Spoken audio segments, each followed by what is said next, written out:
itu entah nggak tahu kenapa si buaya itu bawa jasad anak laki-laki. Kalau saya baca di literatur itu, ini anak laki-laki usianya 4 tahun, Ki. Kenapa tuh mayat atau jasad itu nggak dimakan nih sama buaya itu, malah diantar. Kalau menurut pandangan dari kita segi spiritual ya, Ya, dari zaman dahulu itu buaya ini udah ada perjalanannya, Pras. Dia mengalami hal-hal spiritual. Dia dibawalah ke alam Kali Bengawan Solo itu, ke alam gaibnya. ke alam gaibnya. Lalu, Nah, ke alam gaibnya dia ketemulah dengan anaknya. Ketemulah dengan anaknya bahwa anaknya udah betah di situ. oh, Dia udah bersama jasadnya. Dan dia ngelihat wujud anaknya itu buaya. Dan dia bilang ini bukan anak saya.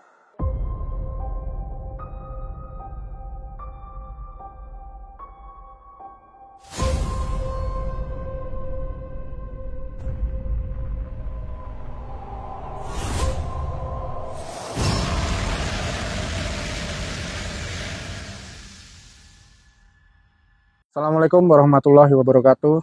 Selamat malam, Waalaikumsalam. salam rahayu, sobat Salam Rahayu. Gentala dimanapun berada. Kali ini ada satu pembahasan yang sangat menarik dan masih hangat kejadiannya nih, Ki Seno. Iya. Jadi kalau nggak salah 3 hari yang lalu itu saya sempat melihat satu video di media sosial. Itu ada sosok buaya. Ini buaya binatang buaya beneran nih, Ki. Itu entah nggak tahu kenapa si buaya itu bawa jasad anak laki-laki.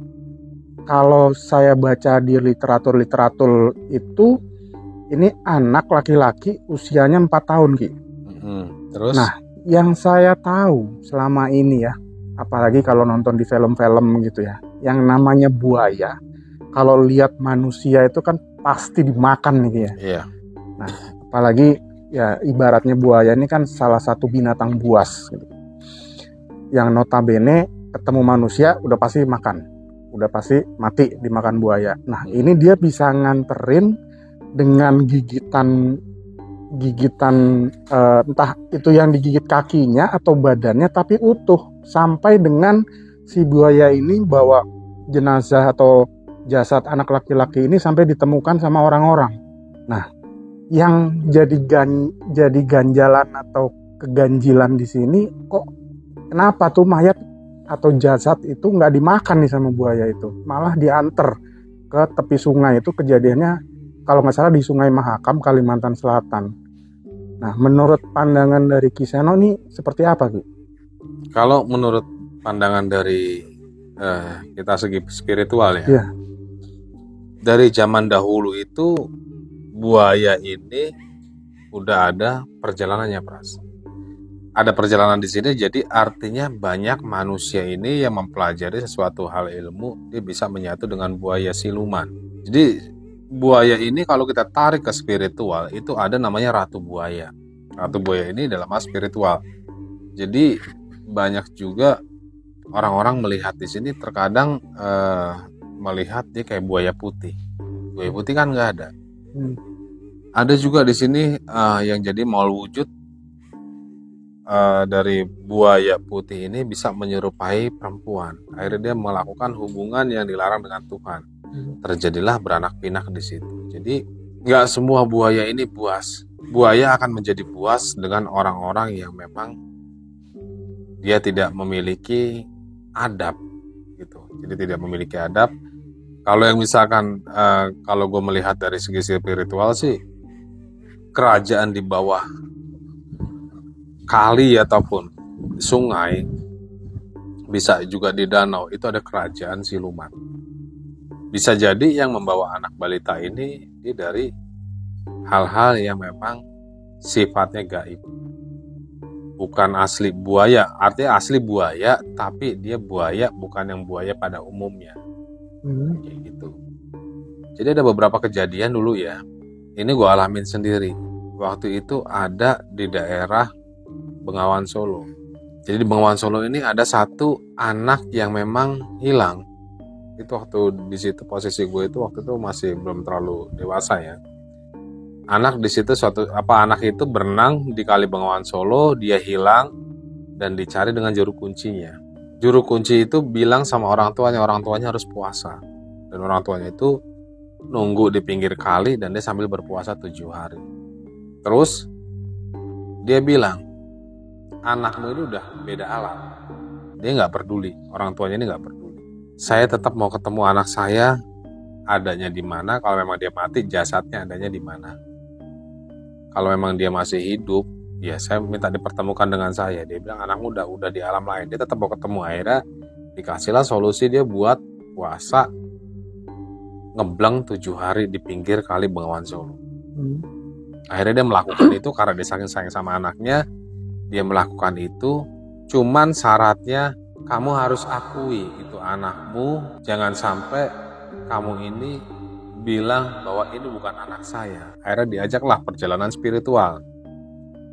Perjalanan spiritual selama di puasa 1 minggu itu, dia mengalami hal-hal spiritual. Dia dibawalah ke alam Kali Bengawan Solo itu. Ke alam gaibnya. Ke alam gaibnya. Nah, ke alam gaibnya dia ketemulah dengan anaknya. Bahwa anaknya udah betah di situ. Dia udah bersama jasadnya. Anak itu bilang, nanti bapak saya antar sampai ke darat lagi. Begitu dia itu diantar sama anaknya itu, dia bilang udah pamit dari kerajaan siluman ini. Dia diantar dengan anaknya itu dan dia ngeliat wujud anaknya itu buaya. Dan dia bilang ini bukan anak saya. Dan itu gagal. Harusnya kalau dia mengakui itu anaknya, anak itu akan menjadi wujud manusia lagi. Jadi itu ya yang memang pengalaman spiritual yang gue alamin.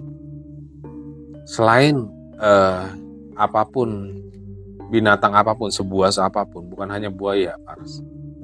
Jadi bukan hanya buaya, ada juga macan. Macan itu juga banyak yang perwujudan gaib. Nggak semua macan ini buas.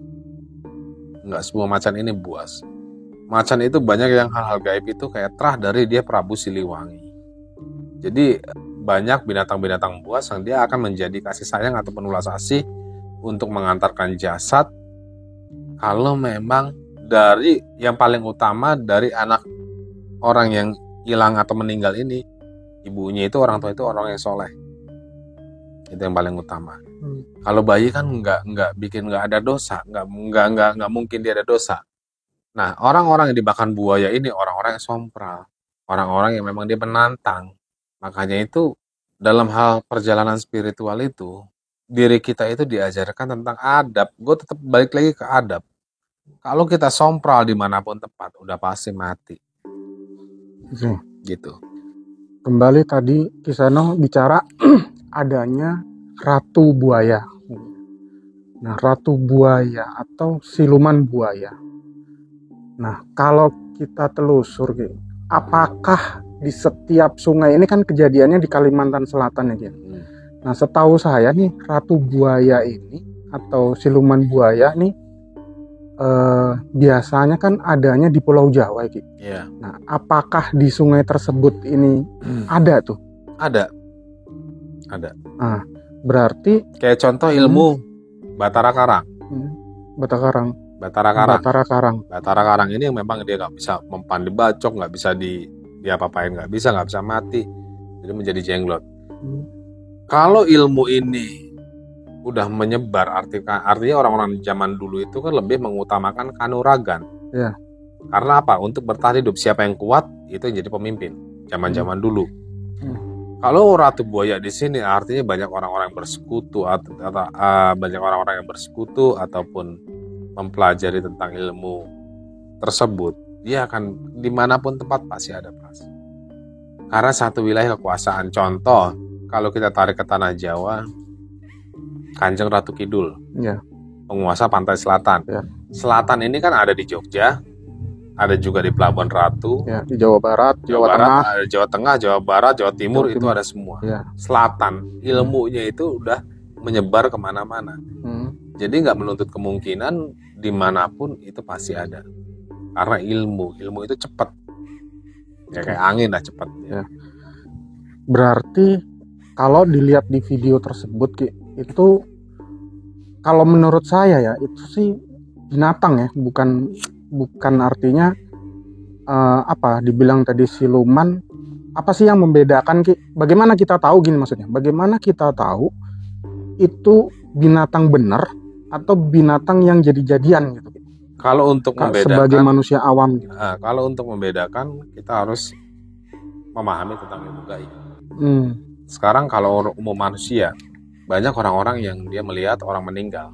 Orang udah meninggal, kok dia ada di sini, dia ngimpi ataupun dia bertemu, dia mimpi lah, umumnya dia mimpi dia ada, ataupun dia ngimpi ada perwujudan dia lewat, padahal dia udah meninggal 3 hari yang lalu. Dia datang ke suatu tempat atau kerabatnya, dia datang orang yang udah meninggal, dia datang, nggak tahu dia dikabarin dia udah meninggal, akhirnya dia kaget kayak gitu. Jadi untuk memahami itu gaib ataupun wujud nyata, itu harus dengan orang-orang yang memahami tentang ilmu gaib ataupun spiritual. Jadi yang gaib itu bisa mewujud menjadi nyata. Contoh, nggak usah jauh beda kayak ke manusia. Kita ini manusia biasa kan. Tapi kalau udah diikuti ataupun ditempel dengan hal yang gaib, itu pasti manusia yang biasa itu menjadi luar biasa. Artinya memiliki kemampuan yang memang di atas batas normal manusia. Begitupun gaib ataupun buaya tadi itu. Buaya kalau memang dia itu wadahnya buaya, tapi di dalamnya itu udah ada sesuatu hal dari silumannya masuk ataupun siluman buaya yang memang dia menjalankan tentang kebaikan, yaitu buaya itu hanya sebagai wadah, sebagai wadah, tapi di isinya itu kan kita nggak ada yang tahu. Kalau menurut gue yang gue lihat itu bukan buaya biasa, buaya biasa tapi ada tanda kutip, ada yang menempel atau ada yang masuk di dalam si binatang itu. Iya, karena kalau namanya binatang itu kan nggak dikasih akal, pasti dimakan apapun. Iya. Dia lapar pasti dimakan. Iya. Logikanya. Iya.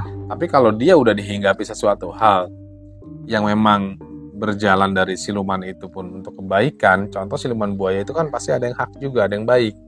Nggak semuanya buruk gitu. Jin Islam. Kenapa jin harus ada yang Islam ya? Karena yang haknya. Jin itu kan ada jin kafir, ada jin Islam. Nah itu jin yang Islam. Nah contoh ke buaya ini kayak misalkan jin kafir dengan jin Islam. Nah ini yang nempel di ini tuh yang Islamnya, yang baiknya, yang memang dia positif. Nah bicara masalah siluman, apa siluman ini? Apakah dia satu sosok yang sama dengan satu kategori dengan jin? Atau beda tuh, Ki? Siluman tuh gimana sih? Siluman kastanya lebih tinggi dari jin. Kastanya lebih tinggi dari jin. Derajatnya lebih tinggi, lebih sakti lah. Karena kan gini, Ki. Yang saya tahu ya, Ki ya. Mohon maaf kalau saya salah nih, teman-teman.